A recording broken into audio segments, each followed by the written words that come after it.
Present అయితే మనం ఐషర్ షోరూంలో అయితే ఉన్నాం. ఇప్పుడు డాడీ బండి ఉంది కదా, డాడీ బండికి అయితే కనుక ఐషర్కి చిన్న కంప్లైంట్ అయితే వచ్చింది. సో కంప్లైంట్ ఏంటంటే యాడ్బ్లూ అయితే నాట్ అవైలబుల్ అని చూపిస్తుంది, యాడ్బ్లూ రేంజ్. ఇంకోటి వచ్చేది ఏంటంటే గేర్లు అయితే పడతలేదు అనమాట, చాలా ఇబ్బంది పడుతుంది. ఆల్రెడీ మనం బండి కొన్న 6 monthsకి మనం గేర్ బాక్స్ అయితే చేయించండి. సో మళ్ళీ గేర్ బాక్స్ అయితే ట్రబుల్ అయితే వచ్చింది. సో ఇప్పుడు దాకా నాట్ అవైలబుల్ అని చూపించింది యాడ్బ్లూ, మళ్ళీ అయినా ఇప్పుడు ఆటోమేటిక్గా దానికైతే చూపిస్తాను చూడండి. ఇప్పుడు దాకా నాట్ అవైలబుల్ అని వచ్చింది, ఇప్పుడు మళ్ళీ యాడ్బ్లూ రేంజ్ చూపిస్తుంది. సో గేర్లు అయితే టైట్ అయిపోయినాయి బండి, ఈ గేర్లు అయితే సరిగ్గా పడట్లేదు. ఆల్రెడీ ఒకసారి అయితే క్లచ్ పెట్టి లేపించాం, మళ్ళీ ఒకసారి అయితే చూపించాలి ఇప్పుడు దీన్ని. ఇన్ కేసు వారంటీ అవ్వలేదంటే కనుక మనమే చేయించుకోవాలన్నమాట. సో యాడ్బ్లూ అయితే ఇష్యూ వచ్చిందన్న కదా, సో యాడ్బ్లూ ఇష్యూ అయితే ల్యాప్టాప్ పెట్టి రీసెట్ చేశారు. సో గేర్ బాక్స్ అయితే ఇప్పుడు డౌన్ చేస్తున్నారు. ఇష్యూ ఎయిర్ ట్యాంకులు 2 అయితే రిమూవ్ చేసేసారు, ఎందుకంటే తీపోతే కనుక ఎయిర్ ట్యాంకులు ఇప్పుడు గేర్ బాక్స్ అయితే దీనికి డౌన్ చేయడానికి అయితే కుదరదు. ఇప్పుడు 301 3015 అయితే రెండింటికి అలా టైప్లోనే వస్తుంది అనమాట. సో గేర్ బాక్స్ అయితే డౌన్ చేశారు, క్లచ్ ప్లేట్ తీస్తే క్లచ్ ప్లేట్ అయితే పోయింది. 6 స్ప్రింగుల్లో స్ప్రింగ్ పోయింది, స్ప్రింగర్ కూడా పోయింది అనమాట. డయాఫార్మ్, ఫ్లై వీల్ కూడా పోయింది. సో ఇప్పుడు దాన్ని అయితే గ్రైండింగ్ పట్టించడానికి అయితే ఆటోనగర్ అయితే తీసుకెళ్ళాలి. వారంటీలో ఇద్దో లేదో అనేది అయితే తెలియదు. ఫస్ట్ అయితే వారంటీ అయితే చెక్ చేస్తున్నారు వెళ్ళి.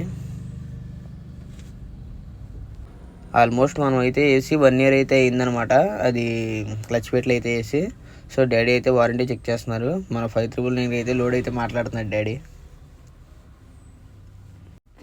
ఆల్మోస్ట్ 1/2 hour తర్వాత అయితే వాళ్ళు సిస్టంలో చూసి వచ్చి అయితే చెప్పారు వారంటీ అయితే క్లెయిమ్ అవ్వదని. సో ఇప్పుడు నేను చూపిస్తున్నాను చూడండి పార్ట్స్.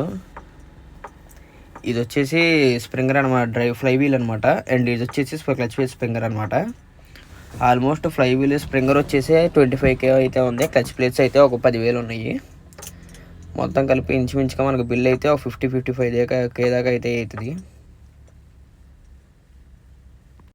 మార్నింగ్ అయితే డాడీ నేను వచ్చేటప్పుడు ఆటోనగర్ నుంచి అయితే 2 అయితే మనకి డిస్క్ క్యాప్స్ అయితే తీసుకొచ్చాము. సో క్యాప్స్ అయితే బిగించడానికి రెంచ్ బాక్స్ అయితే తీసామన్నమాట. మా డాడీ దగ్గర అయితే ఈ మిషన్ ఉంది, మనం రాడ్లతో ఎక్కి తొక్కనవసరం వీల్ బోల్ట్ లోడ్ తీయడానికి. జస్ట్ ఈ మిషన్తో ఓపెన్ చేస్తే ఓపెన్ అయిపోద్ది అనమాట. మిషన్ చూడటానికి ఎలా ఉంటుంది. ఇప్పుడు డాడీ అయితే ఓపెన్ చేస్తాడు చూడండి. జస్ట్ దాన్ని అయితే దానికి అలా అటాచ్ చేసి జస్ట్ చేతితో తిప్పితే చాలన్నమాట. వీల్ బోల్ట్ అయితే ఊడిపోతుంది. టైట్ వేసుకోవాలన్నా కూడా అంతే, ఆపోజిట్లో అయితే టైట్ వేయాలన్నమాట.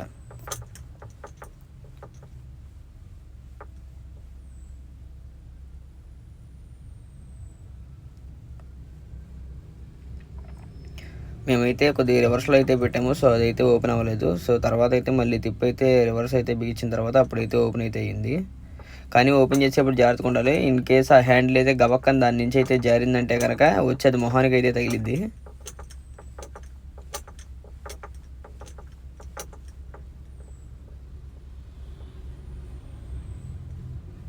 సో క్యాప్స్ వేసిన తర్వాత క్యాప్స్ అయితే ఇలా ఉన్నాయి అనమాట.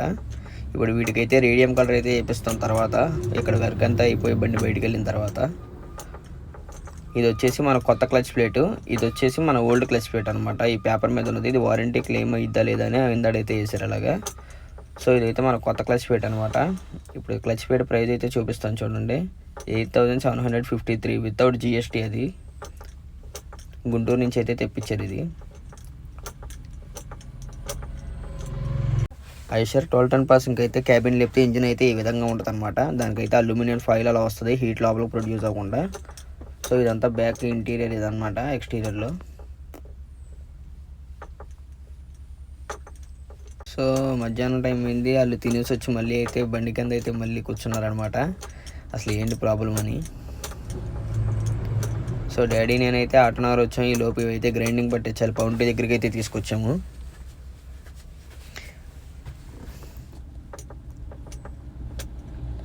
ఆల్మోస్ట్ నైట్ అయితే 9:30 అవుతుంది, ఇంకా వర్క్ అయితే అవ్వలేదు. సో ఇవాళ అయితే డిలే అయిపోయినట్టే వర్క్.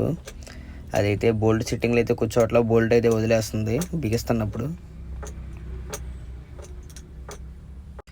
ఆల్మోస్ట్ 6కి వాళ్ళ డ్యూటీ టైం అయితే అయిపోయింది. సో మన బండి అయితే లోడ్కి అయితే వెళ్ళాలి. సో లోడ్ ఉంది, అందుకోసం అయితే వాళ్ళని కూర్చోబెట్టి అయితే చేపిస్తున్నాం. అయినా కానీ డిలే అయితే అయిపోయింది.